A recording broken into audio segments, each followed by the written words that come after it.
श्री हनुमान बेनीवाल।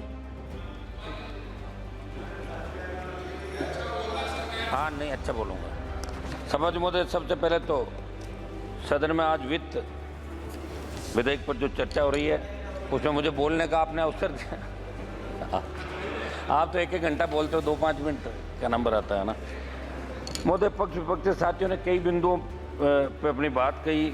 वित्त मंत्रालय की कार्यशैली और इसके विभिन्न पहलुओं में कमी पर सदन को गंभीरता से विचार करने की आवश्यकता है। सभापति महोदय, इसलिए भी महत्वपूर्ण ये बात क्योंकि वित्त मंत्रालय देश की आर्थिक नीतियों और योजनाओं का संचालन करता है और इसकी कार्यकुशलता का सीधा प्रभाव देश की आर्थिक स्थिति पर पड़ता है। सभापति महोदय, वित्त मंत्री जी ने इस बजट के अंदर कहा कि नए टैक्स रिजीम के तहत अब 7 लाख रुपए तक की इनकम पर कोई टैक्स नहीं लगेगा, यानी कि टैक्स रिबेट को बढ़ा दिया। इससे पहले 5 लाख रुपए तक मिलती थी, अब 7 लाख तो कर दिया, लेकिन वो इनकम यदि 7 लाख से 1 रुपया भी अधिक है तो कितना टैक्स देना पड़ेगा, और कैपिटल गेन इनकम में 7 लाख तक वाले को भी टैक्स देना पड़ेगा। ऐसे में आप स्पष्ट करें क्या कि सच्चाई क्या है, क्या आप केवल गुमराह करें। मेरी मांग है कि 7 लाख से बढ़ा के इसको 10 लाख रुपये किया जाए।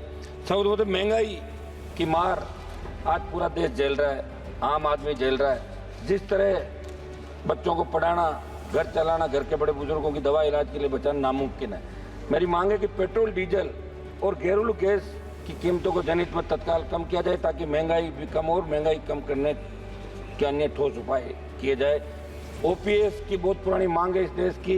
मैं मांग करता हूँ देश में केंद्रीय कार्मिक, पैरा मिलिट्री के जवान लगातार ओल्ड पेंशन स्कीम को फिर से लागू करने की मांग कर रहे हैं। मेरी मांग है ओपीएस पुनः लागू की जाए। जीएसटी, ट्रैक्टर सहित अन्य कृषि उपकरणों को जीएसटी मुक्त किया जाए। एमएसपी पर कानून बनाते हुए किसान की पूर्ण उपज एमएसपी पर खरीदने का प्रावधान, जब किसान आंदोलन चला आपकी सरकार ने आश्वस्त किया था कि अब की बार हम एमएसपी पर खरीद का कानून बनाएंगे और ये निश्चित रूप से आपको बनाना चाहिए। हमने इसलिए एनडीए छोड़ी जब किसानों का आंदोलन, पहले हम उधर ही बैठते थे। सभापति महोदय, किसान कर्ज माफी 16 लाख करोड़ रुपए का कर्जा धन्ना सेठों का माफ किया पिछले सालों के अंदर। मैं मांग करता हूँ कि किसानों का तो 15-16 लाख करोड़ का कर्ज है देश के अंदर विभिन्न राज्यों में, वो तमाम कर्ज माफी की जाए, नया इसका रोड मैप बने। खनन के अंदर समझ में देश की खनिज नीतियों में बदलाव की जरूरत है। मेरे संसदीय क्षेत्र प्रदेश के अंदर लाइमस्टोन प्रचुर मात्रा के अंदर है। किसानों को उनकी खातेदारी में खनन के लिए छोटे पट्टे दिए जाए और बजरी के लिए भी खातेदारी भूमि में भूमि मालिक को ही छोटे पट्टे देने का प्रावधान बनाया जाए ताकि माइनिंग माफिया ऊपर लगाम लग सके। पशुपालन, राजस्थान में 3 वर्ष से कम उम्र के बछड़ों पर जो विश्व के अंदर सबसे प्रसिद्ध मेरे हमारे नागौर नस्ल के बैल बछड़े जो विश्व प्रसिद्ध है, लेकिन धीरे धीरे खोते जा रहे हैं वो, क्योंकि सरकार किसी तरह का प्रोत्साहन नहीं दे रही है। 3 वर्ष से कम उम्र के बछड़ों पर बिक्री व परिवहन पर लगी रोक को किसानों व पशुपालकों के हित के अंदर तुरंत हटाई जाए। पशुओं में होने वाली वायरस जनित बीमारियों की जांच के लिए राजस्थान में राष्ट्रीय स्तर की लैब शुरू की जाए। मेरे संसदीय क्षेत्र नागौर में राष्ट्रीय स्तर का डेयरी अनुसंधान केंद्र स्वीकृत किया जाए। सभापति महोदय, स्वास्थ्य को लेकर स्वास्थ्य मंत्रालय की डिमांड पर भी माननीय सदस्यों ने चिंता जाहिर करी थी। देश में स्वास्थ्य सेवाओं को सुदृढ़ करने के लिए जितने बजट की आवश्यकता थी उस आवश्यकता से 73% बजट कम बजट दिया गया। मेरी मांग है इसे बढ़ाते हुए देश में सरकारी और निजी अस्पतालों में इलाज की समान दरों को लागू करने, निजी अस्पतालों की लूट पर लगाम लगाने, सरकार के स्तर से प्रत्येक देशवासी को कम से कम 25 लाख का स्वास्थ्य मुफ्त में कराया जाए। प्रधानमंत्री आयुष्मान योजना 5 लाख से बढ़ाकर 25 की जाए। जोधपुर स्थित एम्स में विभिन्न प्रशासनिक पदों पर चयनित लोगों को बिना किसी प्रशासनिक अनुभव के डेपुटेशन पर लगा रखा है। मेरी मांग है ऐसे पदों पर स्थायी नियुक्तियां योग्यता के आधार पर की जाए। पूर्व में निजी कंपनी के सॉफ्टवेयर और सर्वर किराए पर लेकर जो भ्रष्टाचार है जोधपुर में किया गया उसकी जांच करवाई जाए। नागौर में बन रही सरकारी मेडिकल कॉलेज को शीघ्रता से यूजी को प्रारंभ करने के लिए एनएमसी से मान्यता दिलाई जाए। सभापति महोदय, बिहार और आंध्रा को विशेष पैकेज दिया, उसका हमने स्वागत किया। मैं मांग करता हूँ कि राजस्थान की विपरीत भौगोलिक परिस्थितियों को देखते हुए विशेष आर्थिक पैकेज राजस्थान को दिया जाए। रेलवे के अंदर बीकानेर से नागौर होते हुए दिल्ली जाने वाली हमारी सराय रोहिला एक्सप्रेस ट्रेन का संचालन नियमित करते हैं तो इसका नाम गोरक्षक वीर तेजाजी महाराज के नाम से किया जाए। कुचामन, नामा, मुंडवा तक खजवाड़ा में देशवाल के छोटी खाटू आदि जनता की मांगों ट्रेनों का ठहराव स्वीकृत किया जाए। फलोदी नागौर तक नई रेल लाइन के सर्वे को जाहिर होते हुए डीडवा कुचामन तक बढ़ाया जाए। नोखा, बिदासर, लाडनू, सुजानगढ़ रेलवे लाइन के सर्वे पर कार्य किया जाए।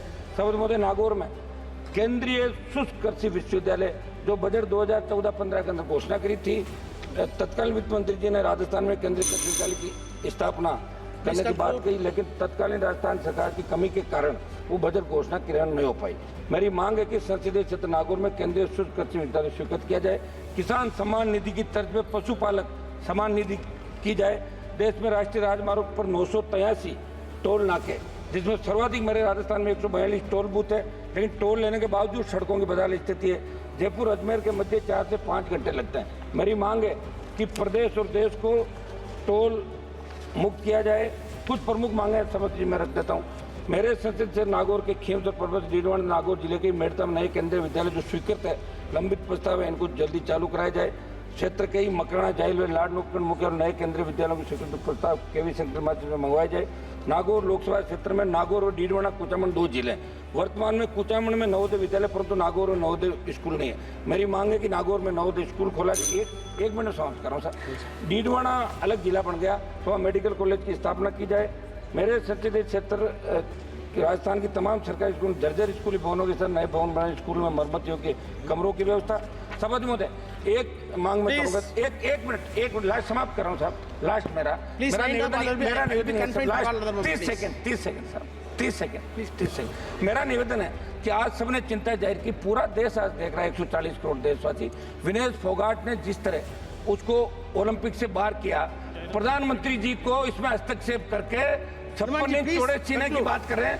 पूरा देश देख रहा है, प्रधानमंत्री जी को ओलंपिक रुकवा के ओलंपिक खिलवाना चाहिए, तब ये बात है साहब। एक सेकंड बात तो समाप्त करने दें सभापति, बात समाप्त करना, बात समाप्त कर रहा हूँ, बात समाप्त कंक्लूड, अदरवाइज समाप्त कर रहा हूँ साहब। लोगों ने आधा सेकंड फिनिश इट प्लीज। मेरी मांग है, पूरे सदन की देशवासियों की मांग है कि विनेश को वापस खिलवाने के लिए सरकार हस्तक्षेप करे, मोदी जी हस्तक्षेप करे। खाली ट्वीट करने से काम नहीं चलेगा। पूरा देश आज देख रहा कि आप किस तरह भाषण पढ़ रहे थे कि हमने ये खर्च कर दिया, वो कर दिया। प्लीज उमेश भाई पटेल। धन्यवाद अध्यक्ष महोदय, आपने मुझे वित्त विधायक वर्ष 2024-25 पर बोलने का मौका दिया, इसके लिए मैं आपका बहुत बहुत धन्यवाद और आभार व्यक्त करता हूं। अध्यक्ष महोदय, सरकार ने इनकम टैक्स दरों में जो बदलाव किया है वो स्वागत योग्य है, लेकिन बजट में प्रॉपर्टी की बिक्री पर इंडेक्स